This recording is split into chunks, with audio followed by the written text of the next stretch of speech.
Hello everybody and welcome. In this video I will show you how to charge your headphones REALME Buds Air 5 Pro.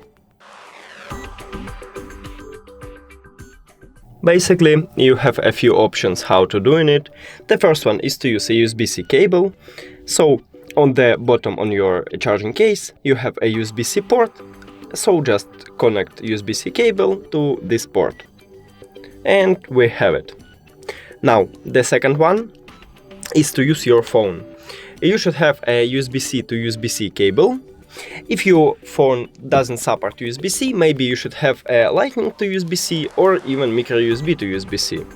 So connect the cable to your phone and the second one to your headphones. We can see a LED light, so it means that it's charging. So that's it. Thank you for watching this video. If you found it helpful, please consider subscribing to channel and leave the like on the video. It's really important to us. See you later!